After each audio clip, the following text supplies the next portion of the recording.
Hey, can I ask you something? I guess. You like sequels? I love sequels. What about you?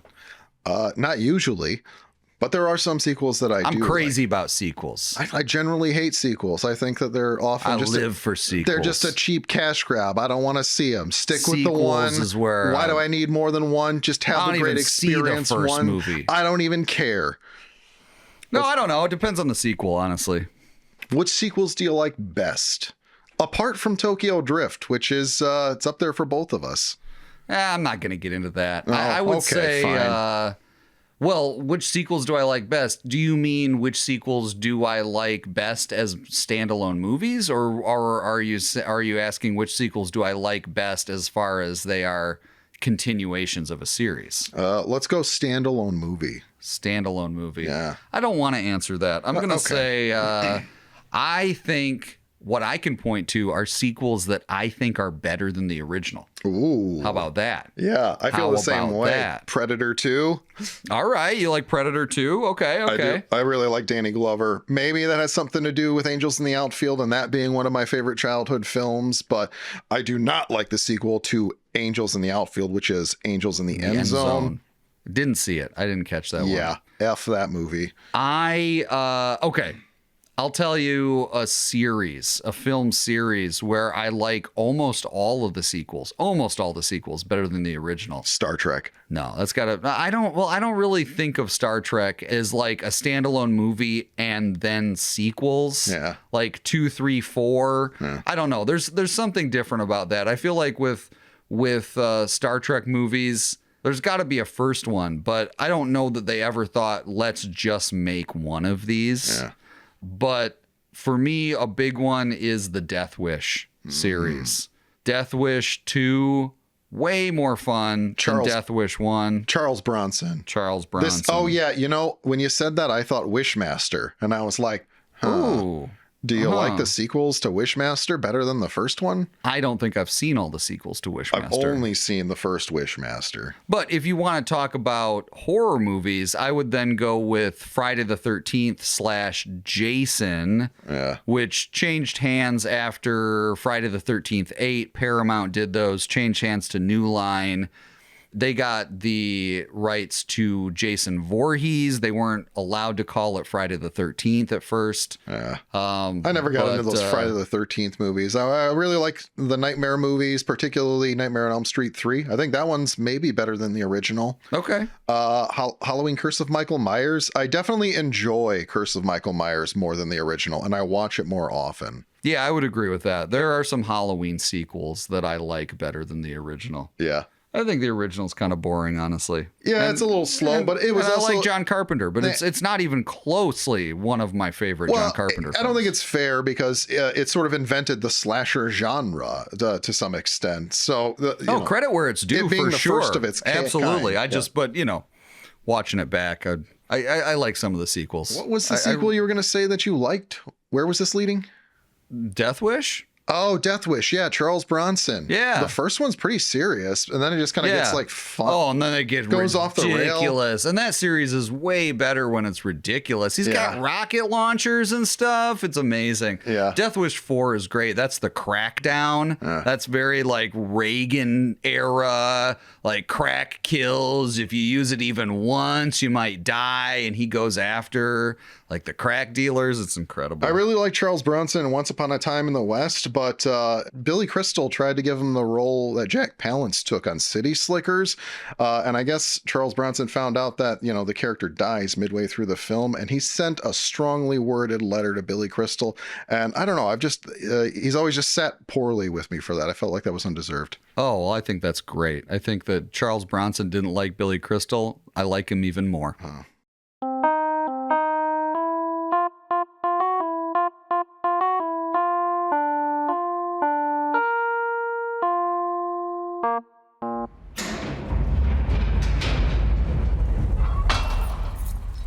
Surprise, back to the Long Road Home Alone.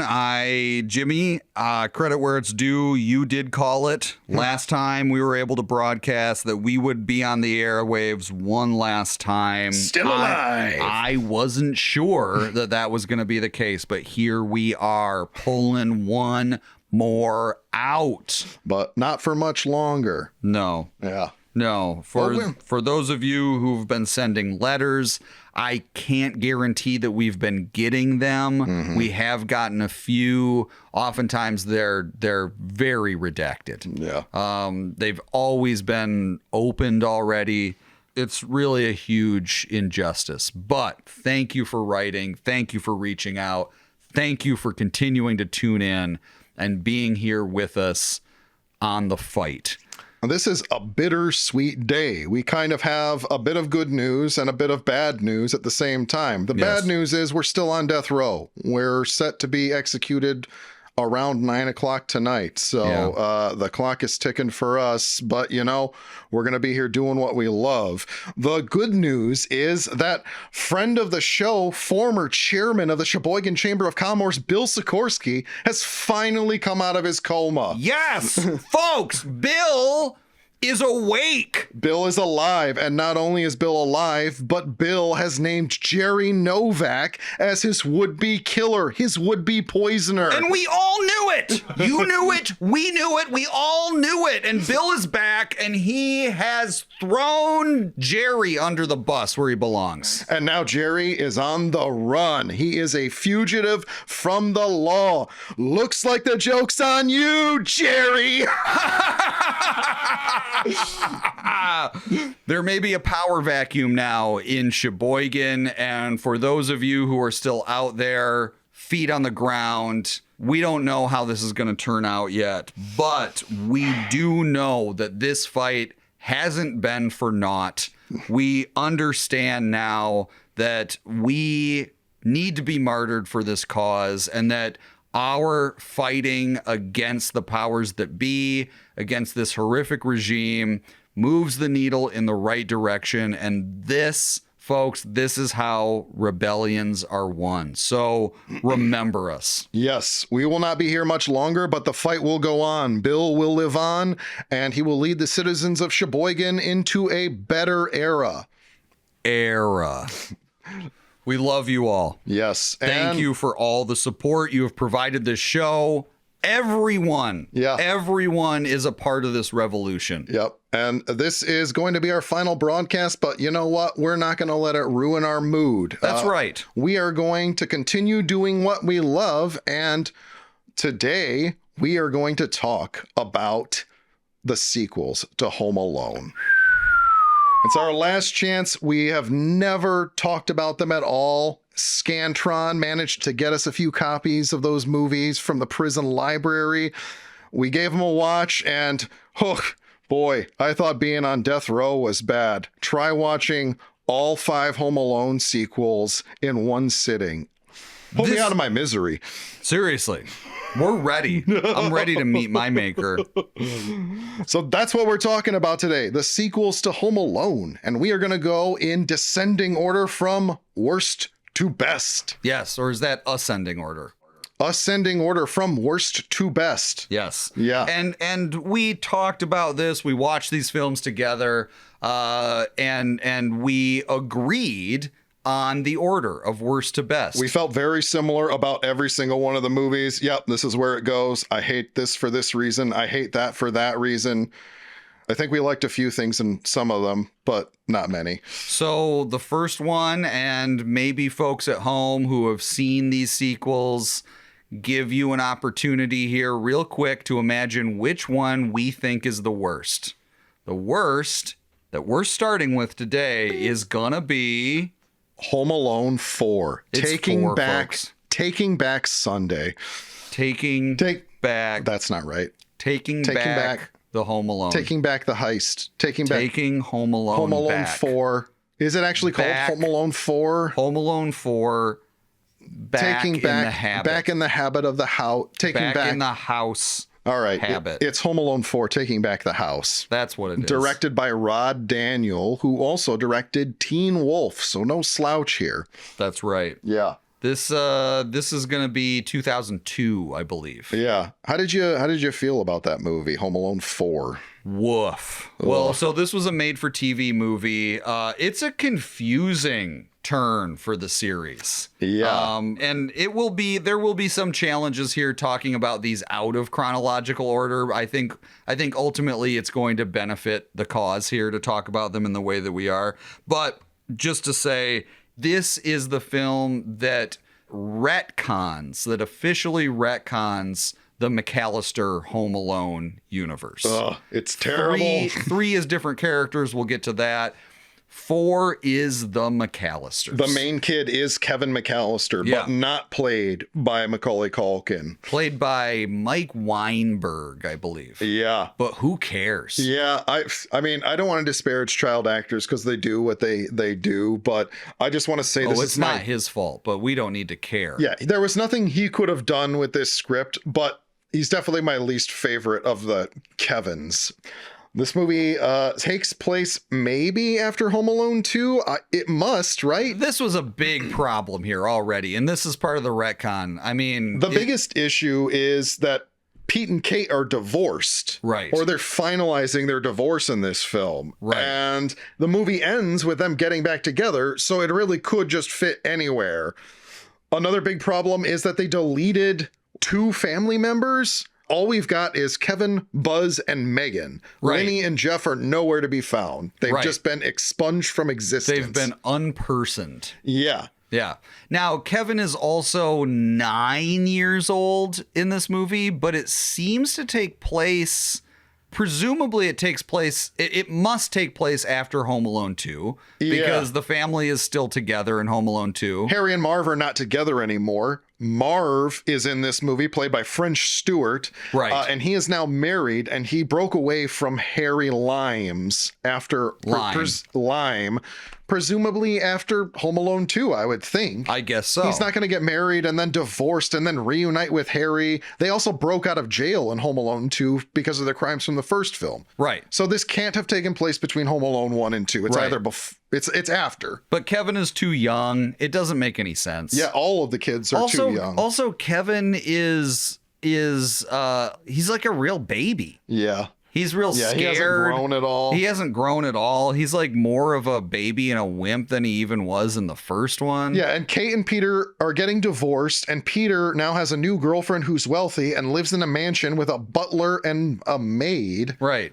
She lives in like a high-tech smart mansion. Yeah, where you have a remote control where you talk into it and you say door open and the door's open rather than just grabbing the doorknob and opening it. Right. And they're going to try to use this as a storytelling tool. Yeah, he sets some traps, like Marv gets his face hit with the door because Marv says door open and then Kevin says door closed and the door closes in Marv's face. Yeah. Like, I don't. This is a common thread with most of the Home Alone sequels, but none of the traps are f***ing funny at all.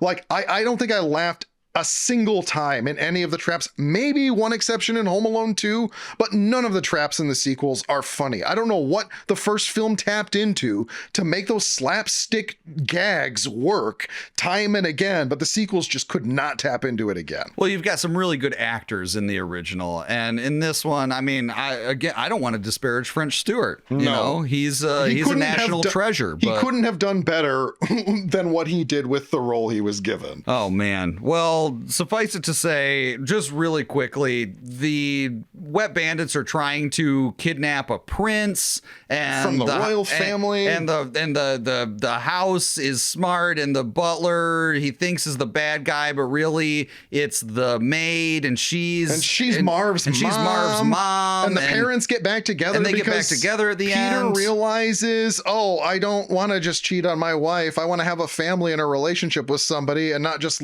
live in the good times like I did when I was younger. And then there was CGI snow at the end. And then Kate just takes him back. He left her for another woman, and she's just like, well, you want me back, so I guess. 1 out of 10. Worst movie I've ever seen. It's terrible. Don't watch Home Alone 4. It's poison for your mind.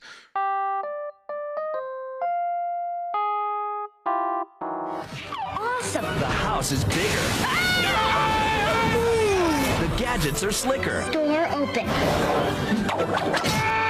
Kevin's in charge, and the bad guys haven't learned a thing. Hi, Mommy. It's like he's stalking me. Home Alone, Taking Back the House, today on DVD and video. So that was Home Alone 4, Taking Back the House. Originally intended to maybe be a TV show, didn't quite do so well, and good riddance. Yeah, now it's just lost to the annals of history, I guess. But let's move on to our fourth least favorite Home Alone sequel, and that is our fourth most favorite. Our second least favorite.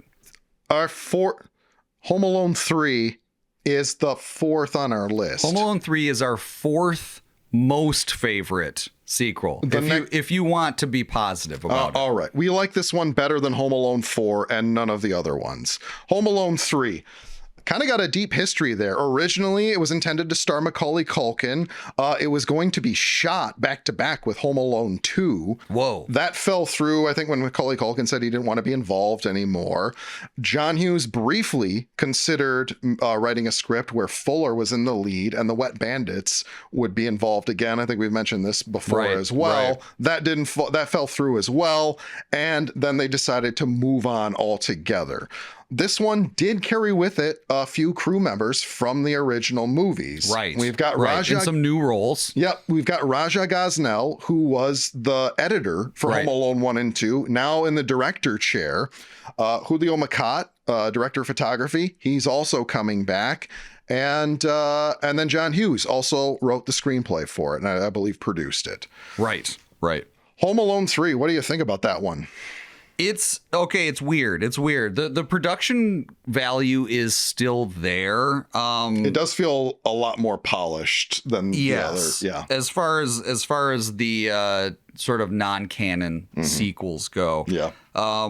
It's a bizarre pivot because it pivots from petty burglary to international espionage. And when we were watching this, the opening, I was actually pretty psyched because I was like, holy hell, this is like a Jason Bourne movie. Yeah. I mean, the setup to it is crazy. International spies trying to get some missile cloaking microchip that they're going to sell to the North Koreans. Sell to the North Koreans, right. Yeah. There's Russians in it. It's like... So they put it inside a toy car, which then changes bags with somebody when they're at the airport, and an old lady brings it back to the star of our film and gives it to him. And the movie is about those spies trying to get that microchip back.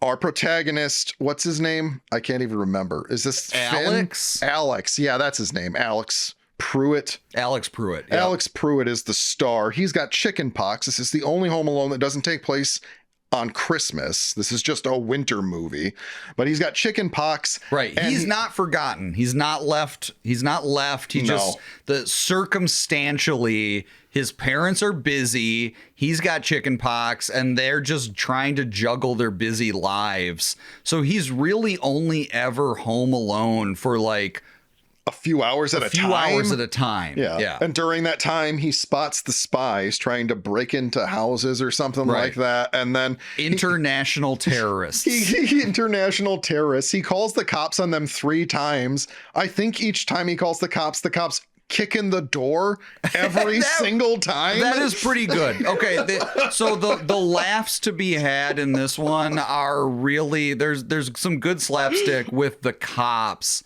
because every time he calls the cops, they basically like battering ram his door down. They just keep busting into the house. The movie culminates with the robbers trying to get into Alex's house. So he sets a bunch of traps just like Kevin does. And all the traps are ridiculous. They are not funny at all. And it's really the whole movie. I would say its downfall. It's got high production value. I would say its downfall is that it's very tonally inconsistent. Yes. It's not, if you are here for Home Alone, Yeah. this ain't gonna scratch that itch. And so you find yourself wondering, well, who is this movie for? Yeah, I think I was overall just bored. The performances were pretty good. I liked the kid. I thought he was fine. He was charming, but there's just no material there to work with. It was a real letdown.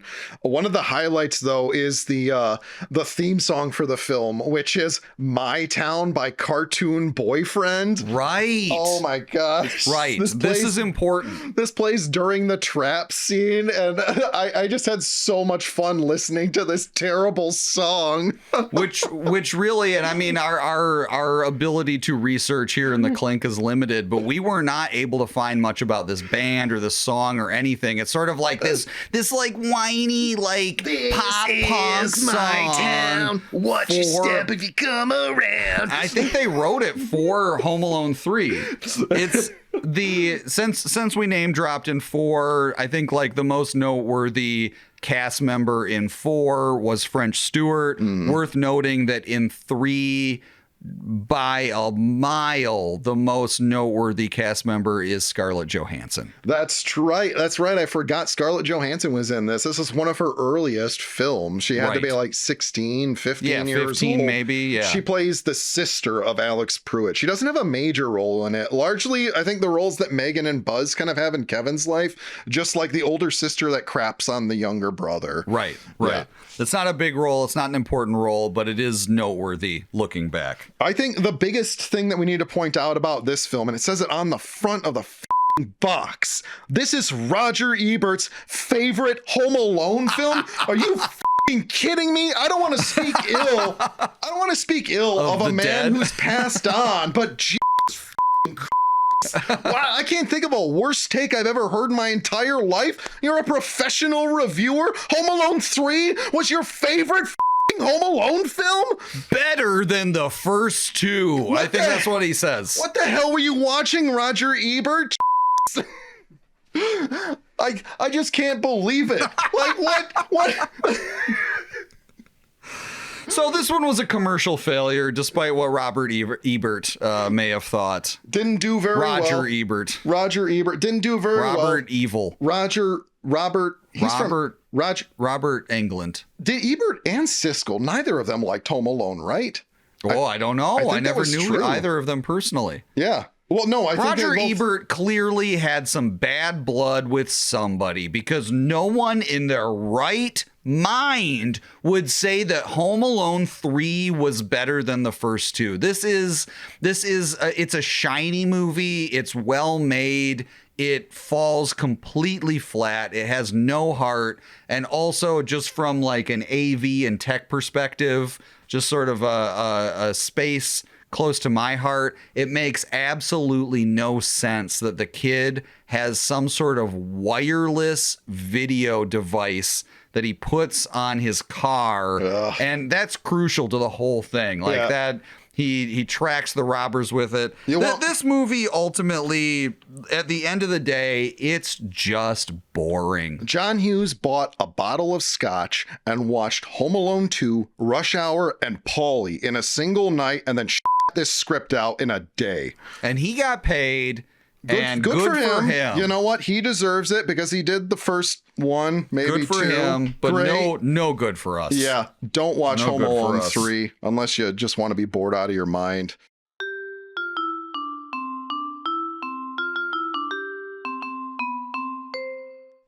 Another miss that we got because of Home Alone 3, one other idea they had for Home Alone 3 was that Daniel Stern wanted to do a spin-off movie about Marv. Right. And that movie ended up becoming Bushwhacked eventually. But I've got to say, having seen Home Alone 3, I think if John Hughes had written Bushwhacked, probably would have been a little better. Absolutely. So missed opportunities all around. We'll never know. So next in our list, this is going to be the third worst or the third best, because it's right in the middle. Yeah, it's the third.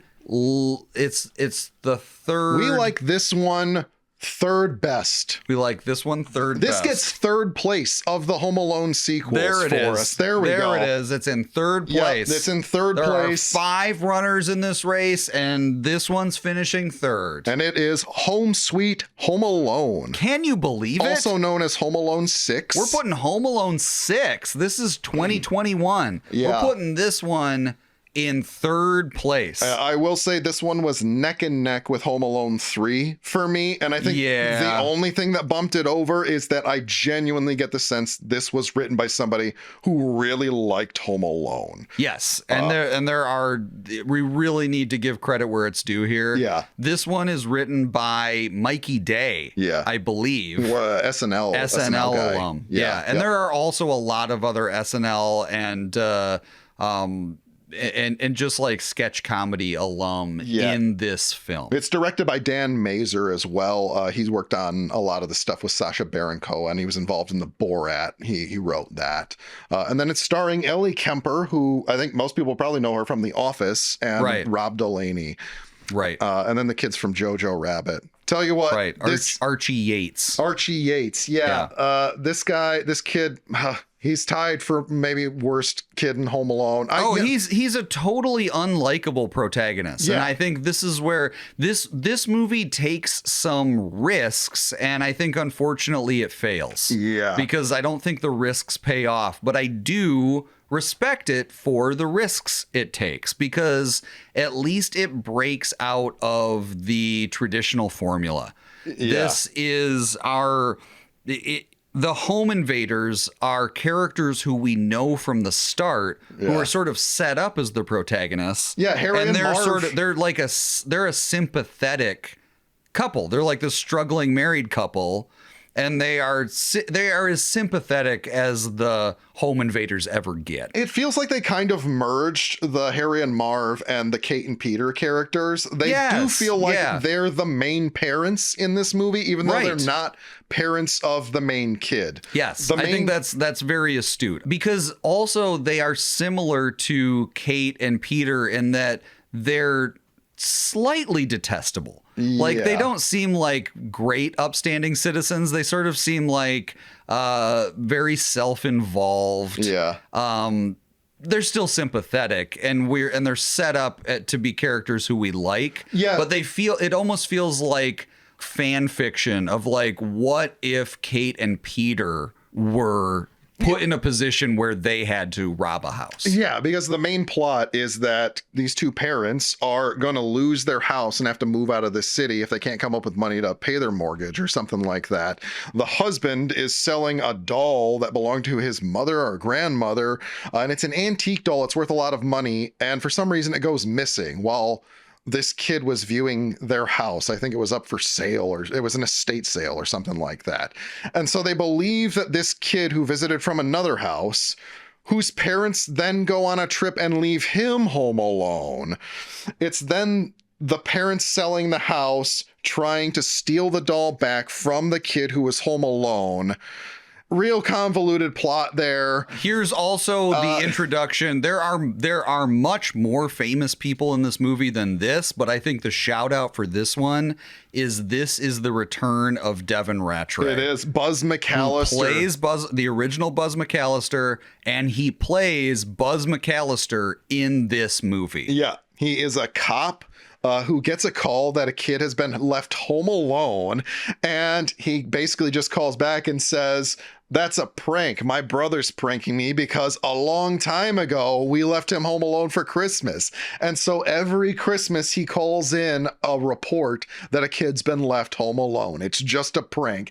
And then they definitely do a little bit of fan service here. They do. They also says, "Oh yeah, the house that it was called from, that's a McAllister security system installed there." That's right.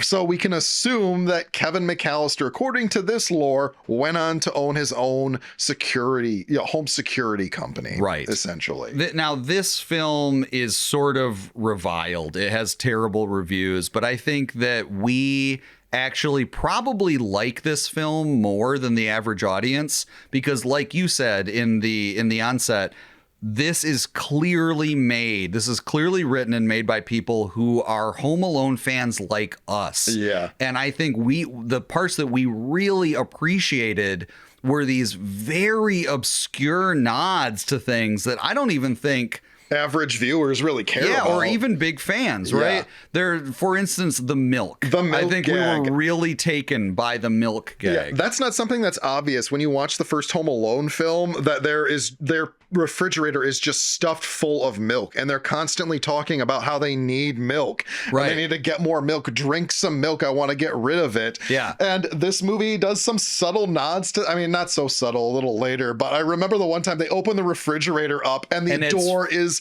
packed filled with milk. With milk. And we called that immediately. And then they call back to it where the dad is trying to come up with an excuse to go check out this house. And he's like, I got to go get some milk. And they're like, we have tons of milk you here. Are good on milk. You're good on milk, man. Yeah. I think the uncle who comes to visit is also just constantly drinking milk throughout the movie. I thought we really appreciated that. I think this movie, it's really hard to make a sixth Home Alone movie. Yeah. I know that it didn't do great, but I do truly appreciate. I feel like this is made by folks who are in this fight with us. Yeah, I do remember going into that film too, thinking I wasn't gonna like it, and that joke being the thing that kind of disarmed me. It's like, okay, like there's at least something here. There's something here, like. And in a way that doesn't often happen in other sequels, you know, they're thoughtful callbacks to the original. Now, and it's so deep. It's like, are we the only audience for this? Because these guys who made this movie know the original way too well. Yeah. And if they're trying to make references to a general audience, it's going to go over their heads. I will say the thing I didn't like were the direct callbacks. When characters are delivering lines straight from other films, the kid tries to do that a couple times. All of the traps in this movie are garbage. Like, not a single one is funny. And like most of them are just downright stupid. It's a real mixed bag that I wouldn't say don't watch it. I wouldn't say it's poison for the mind, but it's not great. But also, I have to admit, I didn't actually get a chance to finish it. Oh, okay. Well, that's on you. That's on me. I don't know what you were doing with Scantron. Well, we had other things to work on. Okay. Another show? No, of course not.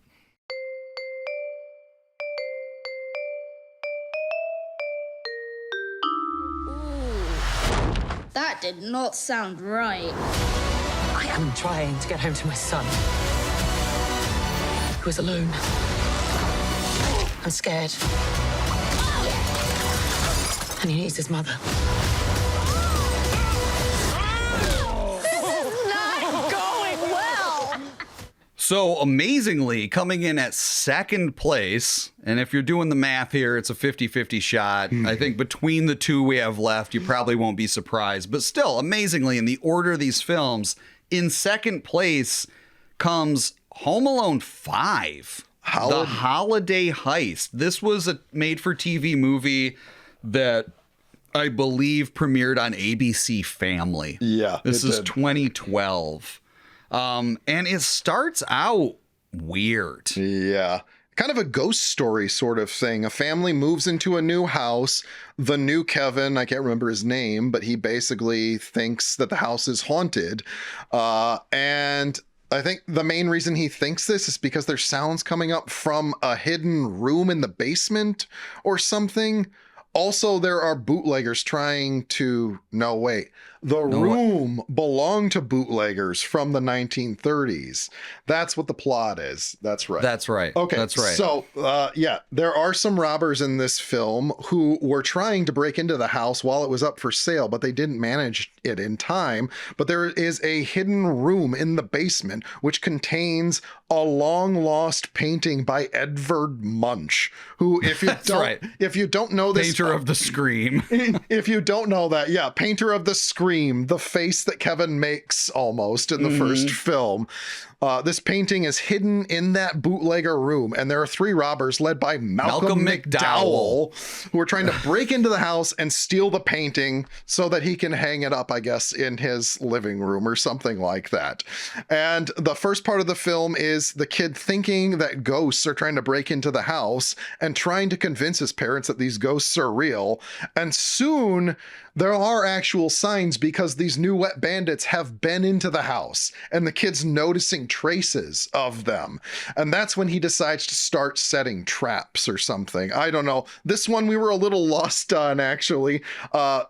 We saw this one. It was a 16mm print and one of the reels was missing from it. It was the reel that contained all of the traps at the end of the movie. Hats off to Scantron for finding all of these for us from the library, but it can be hard in the clink. We went from like it was truly like a grindhouse movie experience where it literally went from Malcolm McDowell and his lackeys getting to the house to break in while the kid is there, and then it abruptly cut to a Chinese restaurant with a SWAT team swarming a Chinese restaurant and busting in on this like college age gamer with a whole bunch of guns leveled at his head. And we're like, what just happened? What's going on here? Still, despite that, came in second place for the Home Alone sequels. Yeah. I would say the reason for that, this movie isn't great, but it's not terrible either. It knows what it is. It's a made-for-TV movie that's going to be airing on ABC Family. It doesn't overstay its welcome. It has jokes where, like, if they land, whatever, the movie moves on. You either laugh at it or you don't. It doesn't belabor it. The acting is actually pretty good, more than I would have expected. I mean, it's got Malcolm McDowell in it. He's really laying it on thick. I don't even know if he knows what this franchise is, but he's playing the character right. I've got to wonder if it was even called a Home Alone film while they were filming it, or if they just tack that on after the fact, like they did with Die Hard. The Holiday Heist. Yeah. Yeah, Debbie Mazur's in it too. Yes. Another one of the robbers. The kid isn't so bad. Like, I don't mind him. I thought, like, he definitely wasn't nearly as insufferable as that kid from 4 or the kid from is good. 6. I thought I was going to hate the kid because the cover art is awful. And I was like, this kid's going to be annoying as hell. And the kid's actually pretty good. This is something that kind of comes up with most of the cover art for most of the Home Alone sequels. They always have those kids doing that stupid thing with the hands on their face. Mm-hmm. Like, Kevin did it once in the first film, and you got to make it a thing for every film. Well, at least they incorporate like Edvard Munch into this one, and it's sort of it's self-aware. I did think that was a little clever. I thought that was a pretty good joke. I appreciated it. This one also starts with a strange like flying in shot to the car where he's playing his video game. Yeah. And I think that video game comes up throughout the film. Like, it's a fake video game they made for the movie, and they show this. Like, there's got to be at least 5 or 6 scenes that focus intently on gameplay from this video game. And then the Old Man Marley character in this film is like a gamer that he knows through the video game. Yeah, like it's really weird. And I still like, I'm lost as to why the cops showed up at that kid's house. Well, we missed an entire reel. So yeah, we have no idea. He's like in a different state or something because they're playing video games remotely over their headset. That's right. And then the film ends with him not reuniting with his family, but like reuniting with new Kevin's family, and they're just like interacting through the video game or something like that. Oh, and then it cut off again. Yeah, that's right. We missed the ending. We lost the credits of that one. That's right. Because they're like, we want to pay to send you to see your family, and then it just went end of movie. The movie here ended. The highlight for that movie, though, another actor who's in this, Ed Asner. That's right. Okay, so like towards the end of the film, when the burglars are encroaching on the house, basically they know that the parents are going to be gone because they're at some sort of company party, and the burglars saw a notice for that company party and thought, okay, let's go then. The parents aren't going to be there. And Ed Asner, who is the company owner, is at this party. And this man is probably the drunkest I've ever seen an actor on screen, like slurring his word. Ed Asner's wasted. Oh my God. It was like to the point where it was hilarious. Like it was so much fun watching him. Like he clearly does not give a shit that he has is in this movie. no idea what movie he's in. He definitely doesn't know this is part of the whole His eyes franchise. are rolling around in his head, but he's he's playing the part great. Yeah. He read that role and he was like, "Oh, I'm a rich guy throwing a party. I need to be drunk." Yes. And then he got drunk, and in a way that only one of the classic 20th century comedians could do. I mean, there were some scenes where they would just end with him just like muttering, like the sentence would devolve into like it'd start with words, and he'd just be like, blah, blah, blah, blah, blah, blah. And then he'd be like looking at the person, like, you get what I'm saying, right? Like, it just... He was a one take on this one. He was like, shoot me out in like an hour. I just want to get on. I'm going to stand in the same spot and I'm just going to do all my lines. I guarantee he was on set for a single day. And that was it. And he probably got paid more than, well, maybe not Malcolm McDowell, but probably everybody else on set. Yes. Ultimately, it's a forgettable film standalone, but in the scheme of things, it actually surprised me. We were pretty entertained by this film. It wasn't painful like many of the other Home Alone films were. We knew it was going to be a job to get through it. We didn't want to see it. I'll probably never see it again. Right. But it wasn't I'll never see that reel that we lost. Yeah, that's just lost to me. I have no idea how funny those traps were. I liked this one enough that I wished that reel wasn't missing. Yeah, I wish I had seen those traps, gotten to see how... Oh, God.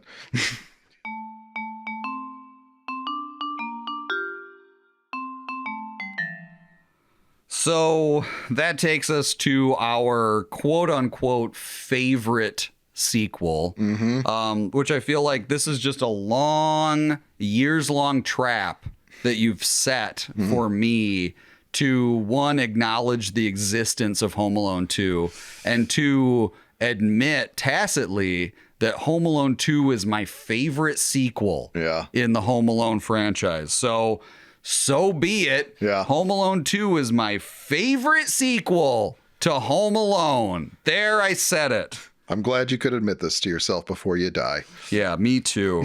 Home Alone 2, Lost in New York. Yeah, general impressions. Obviously, you really don't like it, huh?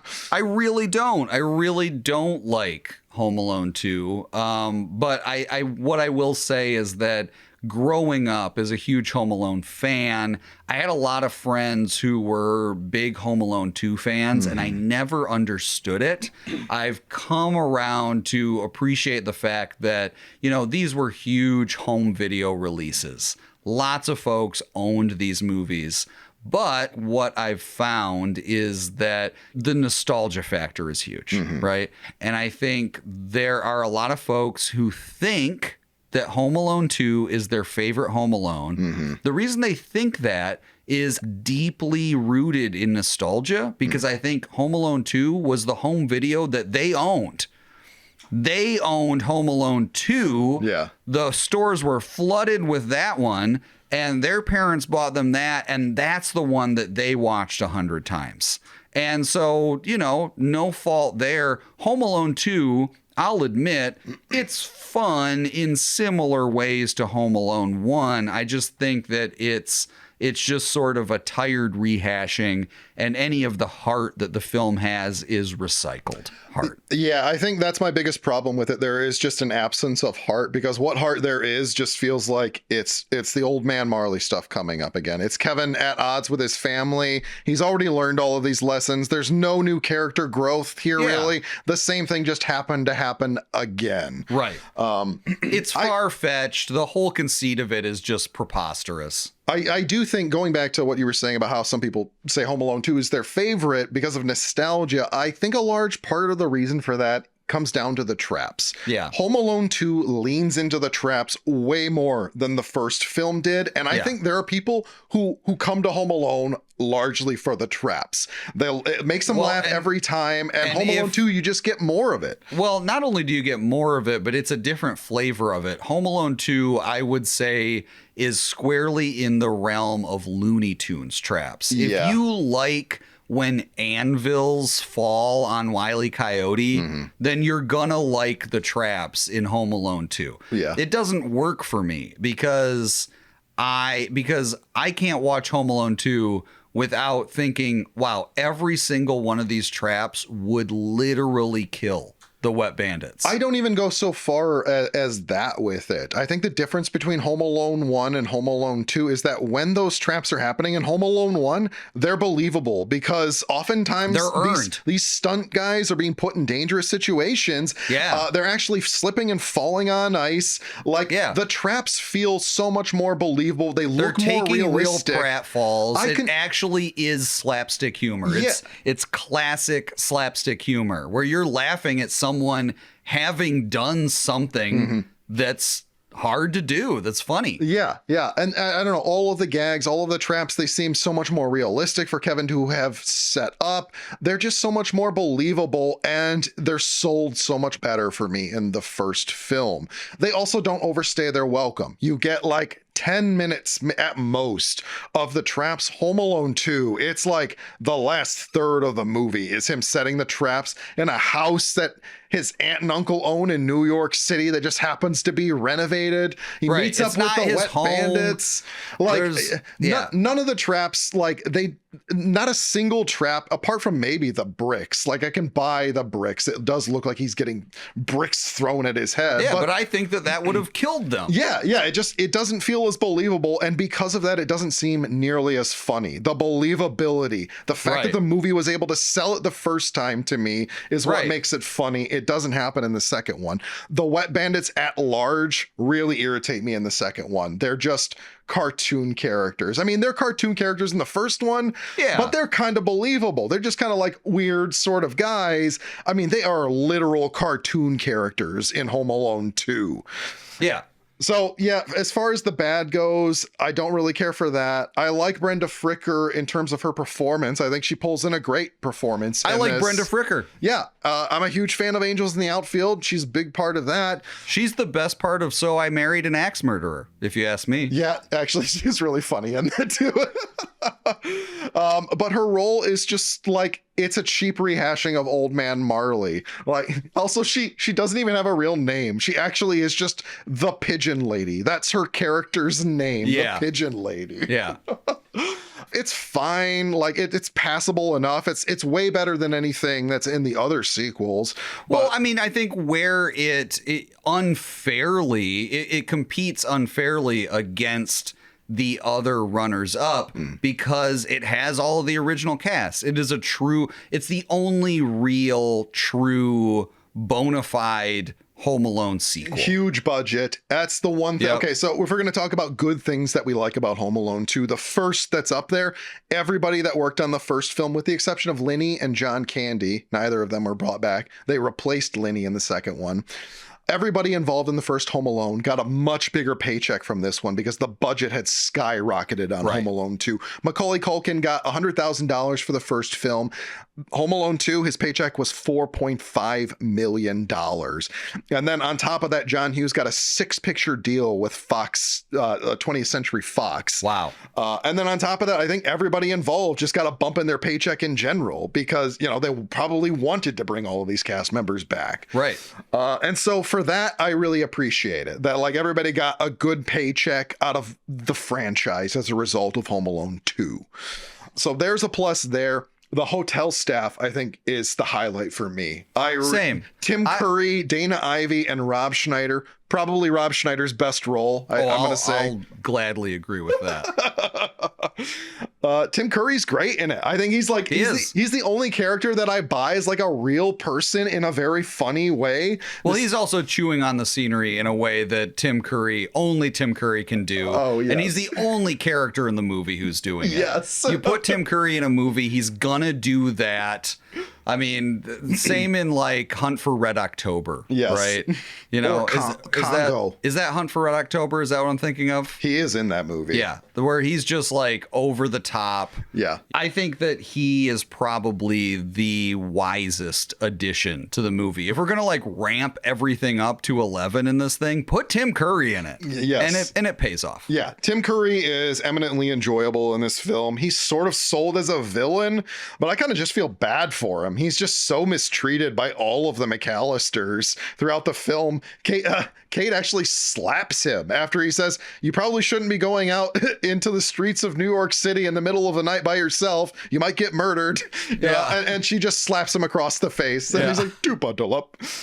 It's awfully cold outside."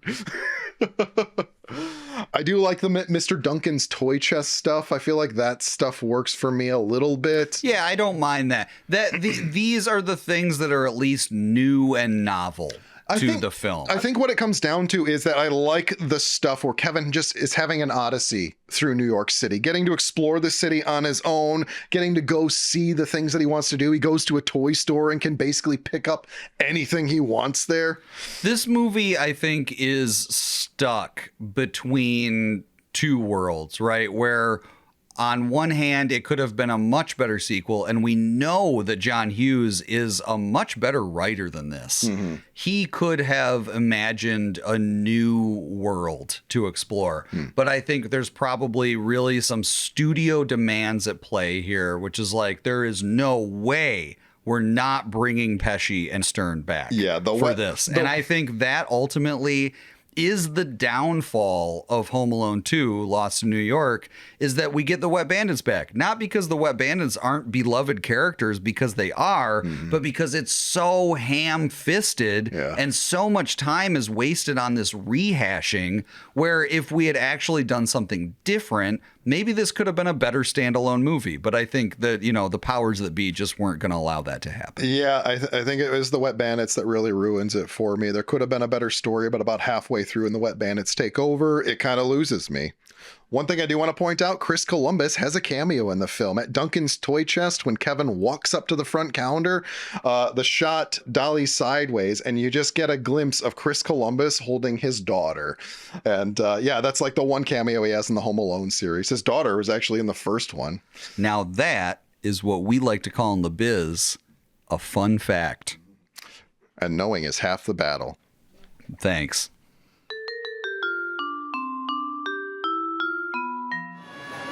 Serve the meals for Christmas dinner. Kevin is declared the winner. May I do the thinking, please?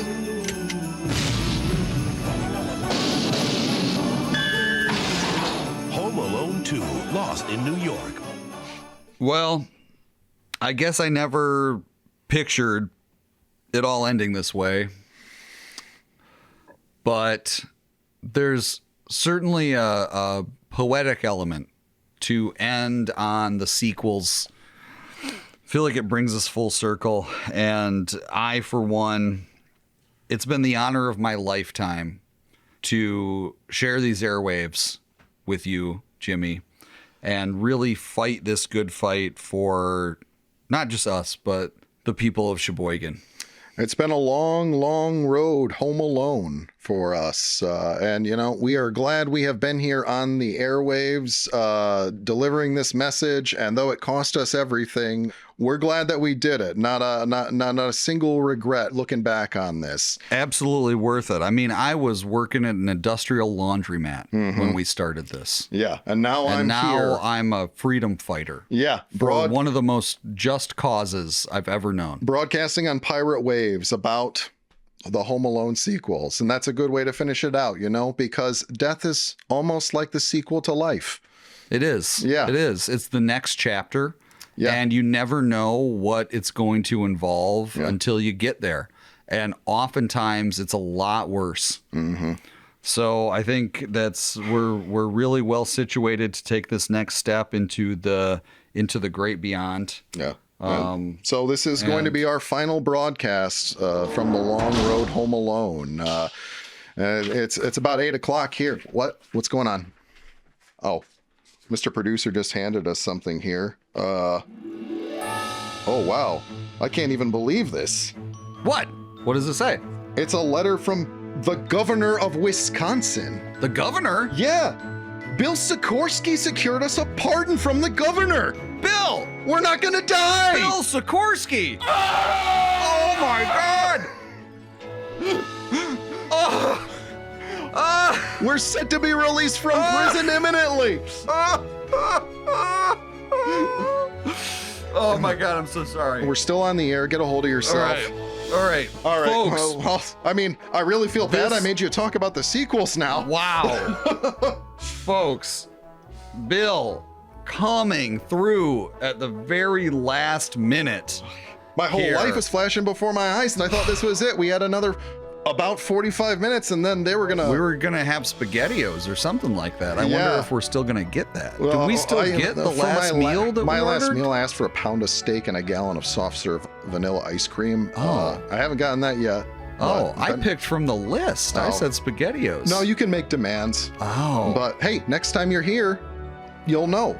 You can get whatever you want. It looks like Mr. Producer and Scantron have also been spared. Yes. Oh, what a relief. Good news from the long Man. road home alone. That was scary. Yeah. That was really spooky. We were staring down the barrel of our own mortality there. Yeah, and now I mean, I had no idea that we were going to pull this off. No, this is a real Deus Ex Machina, as they say in the industry. They sure do. A Christmas Boy, miracle, so to speak. I'll say, boy. Talk about the season of perpetual hope. Man, I believe it. Oh, I'm gonna need to take a few minutes and just think about this and think about where our future's headed. There's Wow. some good things happening in Sheboygan, some good things happening with us. I have a new lease on life. There's reason to have hope. Man, we could even get a new studio. We could. This is incredible. Do you think we could keep talking about Home Alone? I don't think there's any reason not to, but I don't know that there's any way not to. yeah. Well, I think I'm going to go home to the family I have in Sheboygan. Yeah. My 6 children Yeah. and my wife. And I never knew you had a family. Oh yeah, well it never really came up before on the Oh. show, but that's wow, that's amazing. I'm gonna That's get a amazing. haircut. I kind of forgot, honestly. Yeah, they never came to visit you. I mean, No, they really didn't. What was that about? Well, maybe I have a new lease on my family life too. I hope my live-in barber's still living at home. Oh, I there's a really- lot to learn. I wonder if my home is still there. Yeah. All right. Well, Hey, folks ladies of and Sheboygan, gentlemen, thank you for staying with us this for is this long. absolutely incredible. Yeah, good news for Sheboygan, good news for us all, good news for the long road home alone, and a Merry Christmas to you And to all, and to all. a good night.